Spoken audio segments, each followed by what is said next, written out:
મારું નામ શિખા છે. લગભગ 1 મહિના પહેલાં મારા પતિ રાજનને અકસ્માત થયો હતો અને તેમને ખૂબ ગંભીર ઈજાઓ થઈ હતી. તે અકસ્માત પછી હું એકદમ એકલી પડી ગઈ હતી.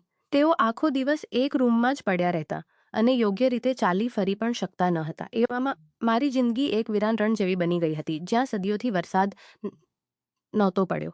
એક દિવસ હું ઘરમાં બેઠી હતી. ત્યારે કે મારી સામે લગભગ 18થી 20 વર્ષનો એક નવયુવક ઊભો હતો. તેણે ત્યાં જ બારણા બહારથી પોતાનો પરિચય આપ્યો. તેણે કહ્યું, ભાભીજી, મારું નામ ચિરાગ છે. હું પ્રકાશજીનો દીકરો છું. કદાચ પપ્પાએ તમને મેસેજ મોકલ્યો હશે. મને તરત જ પ્રકાશજીનો તે મેસેજ યાદ આવ્યો. મેં તેને કહીને મેં બારણા પાસે જગ્યા બનાવી દીધી. ચિરાગ સંકોચ કરતો અંદર આવ્યો. તેણે કહ્યું, ભાભીજી, હું આજે જ અહીં આવ્યો છું. તમને લગભગ 8 વર્ષ પહેલાં જોયા હતો. તમારા લગ્નનું કાર્ડ અમારા ઘરે આવ્યું હતું. ત્યારે મારી હાઈસ્કૂલની પરીક્ષાઓ હતી. તેથી હું તમારા લગ્નમાં સામેલ થઈ શક્યો ન હતો. હું અહીં કોલેજના અભ્યાસ માટે આવ્યો છું અને આ લો, પપ્પાએ આ સામાન તમારા માટે મોકલો છે. અને એટલું કહીને તેણે મને એક બેગ પકડાવી દીધી. બેગમાંથી બગીચાના તાજા ફળો, શાકભાજી અને અથાણાં વગેરેની સરસ સુગંધ આવી રહી હતી. મેં ખૂબ ખુશીથી આભાર કહીને સરસ ઊંઘને બેગ લઈ લીધી અને તેને ચા નાસ્તો વગેરે આપ્યો. આ જ વચ્ચે મેં ખૂબ આગ્રહ કરીને તેને કહ્યું, તું અહીં જ રહે. મેં તારા પપ્પાને કહી દીધું છે કે તને બધું તૈયાર મળી જશે. તું ફક્ત તારા અભ્યાસ પર ધ્યાન આપજે. ચિરાગ આ સાંભળીને તરત જ માની ગયો. જાણે આજ અને ઝડપથી પોતાનો બધો સામાન જે તેણે બહાર રાખ્યો હતો તે અંદર લઈ આવ્યો. આખો દિવસ ઝડપથી પોતાનો રૂમને યોગ્ય બંદર લઈ આવ્યો. આખો દિવસ ચિરાગ પોતાના રૂમને યોગ્ય બનાવતો રહ્યો. પણ તેનું હૃદય અહીં આટલી ઝડપથી લાગી જશે એવું મેં વિચાર્યું જ ન હતું. બીજા દિવસે મેં ચિરાગને મારા પતિરચકિત રહી ગયો કે વાહ, કાલે બપોરથી રાત સુધી તેમની કોઈ અવાજ પણ સંભળાતો ન હતો. આ ઘરમાં ભાભી સિવાય કોઈ બીજો માણસ પણ રહે છે એવું મને લાગ્યું જ ન હતું. મેં ચિરાગના વિચારમાં સાવધાની રાખતા કહ્યું, ખરેખર વાત એ છે કે તેમને એક ગંભીર અકસ્માત થયો હતો અને ત્યારથી તેઓ પથારીમાં જ પડ્યા રહે છે. તેઓ દિવસભર તો સૂઈ રહે છે અને રાતભર જાગતા રહે છે, પણ કાલે કદાચ વધુ દવાઓના કારણે તેઓ દિવસભર અને રાતભર સૂઈ જ રહ્યા. દિવસો આવા જ ગુજરતા હતા. ચિરાગના આવવાથી હું ખૂબ ખુશ હતી. 2 લોકોના આ સુનસાન ઘરમાં થોડીક રૌનક આવી ગઈ હતી અને મારી ખૂબ કાળજી લેવા લાગ્યો હતો. એક દિવસની વાત છે કે હું રસોડામાં કામ કરતી હતી અને ગીત ગુનગુનાવતી હતી. ત્યારે ચિરાગ રસોડામાં આવીને મારા હાથ બટાવવા લાગ્યો. મેં હસીને કહ્યું, ચિરાગ, તું હજુ બાળક છે. તારું કામ છે અભ્યાસ કરવો અને ફક્ત અભ્યાસ કરવો. તું આવા કામો ન કર. જવાબમાં તેણે કહ્યું, હા ભાભી, અભ્યાસ તો મારું કામ જરૂર છે, પણ હું એટલો પણ બાળક નથી. હું પૂરા 20 વર્ષનો છું. મેં આશ્ચર્યથી ચિરાગ તરફ જોયું તો તેણે કહ્યું, હા ભાભી, હું હવે કોલેજમાં અભ્યાસ કરું છું. હવે હું બાળક નથી. અને હું એકદમ ચૂપ થઈ ગઈ. એક દિવસ વાતોમાં ચિરાગ મારી પાસે મારા પતિ રાજન વિશે પૂછવા લાગ્યો કે તેમને શું થયું હતું. આ અકસ્માત ક્યારે અને કેવી રીતે થયો હતો. મેં ઉદાસ થઈને કહ્યું, પહેલાં તેઓ એકદમ ફિટ હતા અને અમારો સમગ્ર વેપાર તેઓ એકલા જ સંભાળતા હતા. બધું સારું ચાલી રહ્યું હતું અને અમે હસતા ખુશ રહીને એકસાથે જીવતા હતા. પછી એક દિવસ એવું બન્યું કે જ્યારે તેઓ કારખાનાથી પાછા ઘરે આવી રહ્યા થયો, તે અકસ્માત પછી અમારી જિંદગી અને ઘરના હાલાત બંને બદલાઈ ગયા. તેમને પગોમાં ખૂબ ઈજાઓ થઈ હતી. બધું ઈલાજ કરાવી લીધું છે, પણ તેઓ હજુ પણ યોગ્ય રીતે ચાલી શકતા નથી. હાલ તો તેમને 2-3 પગલાં ચાલવામાં પણ પૂરા 10 મિનિટ લાગે છે. તેથી તેઓ મોટાભાગનો સમય પોતાના રૂમમાં જ રહે છે.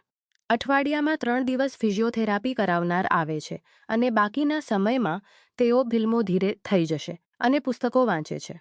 ડૉક્ટરે કહ્યું છે કે સમય લાગશે, પણ તેઓ ધીરે ધીરે ઠીક થશે, આરામથી ચાલવા લાગશે. તે જાણતો હતો કે અમારા લગ્નને મુશ્કેલથી 5 વર્ષ જ થયા હશે. તેણે કહ્યું, ભાભીજી, તમારા લગ્નને લગભગ 5 વર્ષ જ થયા છે ને? મેં કહ્યું, હા, 5 વર્ષ થઈ ગયા છે. ત્યારે મારી 10મીની પરીક્ષાઓ ચાલી રહી હતી અને તેથી જ હું તમને મળી પણ શક્યો ન હતો. હું કદાચ 6ઠ્ઠીમાં અભ્યાસ કરતો હતો ત્યારે મેં એક વખત તમને જોયા હતા. તમે પપ્પા પાસે કેટલીક પુસ્તકો લઈને આવ્યા હતા. મેં કહ્યું, હા. ત્યારે તમારા પપ્પા મારા ગણિતના શિક્ષક હતા, કારણ કે તે પછી હું બીજી સ્કૂલમાં જવા લાગી હતી. દિવસો ગુજરતા રહ્યા અને ચિરાગને અમારા અહીં રહેતા 4 મહિના થઈ ગયા હતા. ચિરાગ લડકપનના ખાબડ રસ્તા પર જ ચાલી રહ્યો હતો, પણ તેણે આ સ્પષ્ટ સમજી લીધું હતું કે અમે બંને પતિ પત્નીની ખામોશ જિંદગીમાં ફિઝિયોથેરાપિસ્ટ સિવાય તે જ છે જે થોડું ઘણું સંગીતની સૂર, લય અને તાલ પેદા કરી રહ્યો હતો.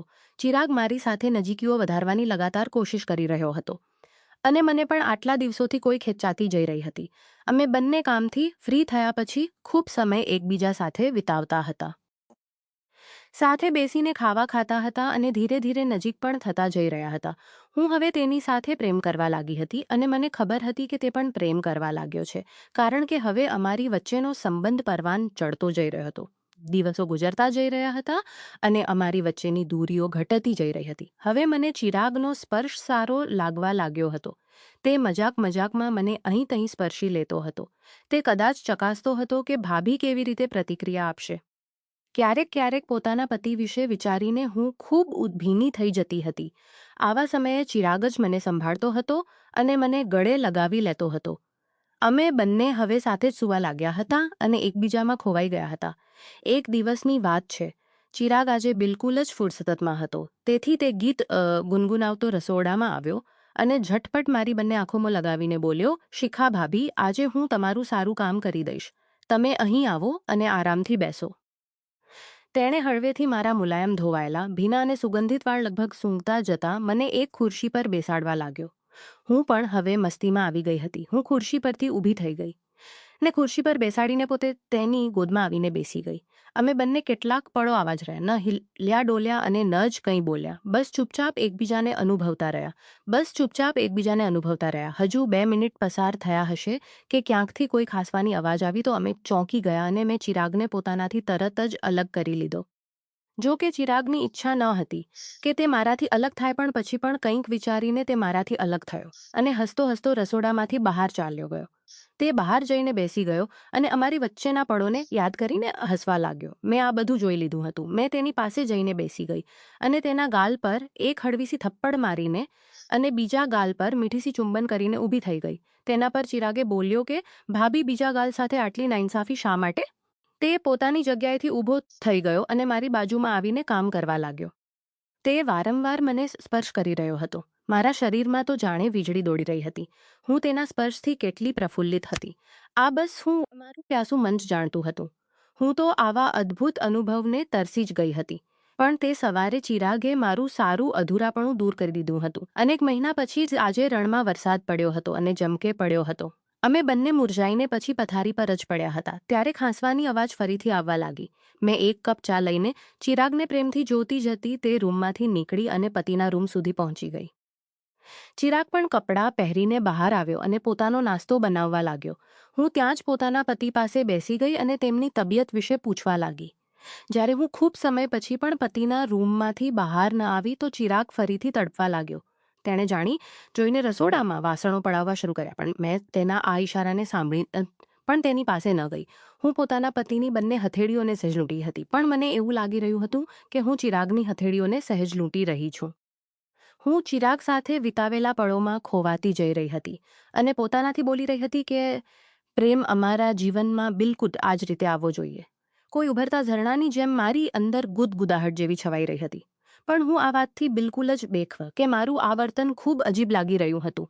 તેઓ પણ એવું અનુભવી રહ્યા હતા કે હું અચાનક ખુશ રહેવા લાગી છું. હું તેમની સાથે પણ નહીં સૂતી હતી અને જો સૂતી પણ તો તેમની તરફ પીઠ કરીને સૂતી હતી.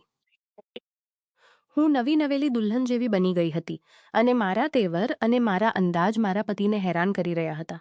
ચિરાગ પણ જે શરૂમાં તેમની સાથે ક્યારેક ક્યારેક 1 સેકન્ડ માટે જ મળતો હતો, તે હવે ખભા પણ દબાવતો હતો અને ચા પણ પીલાવતો હતો.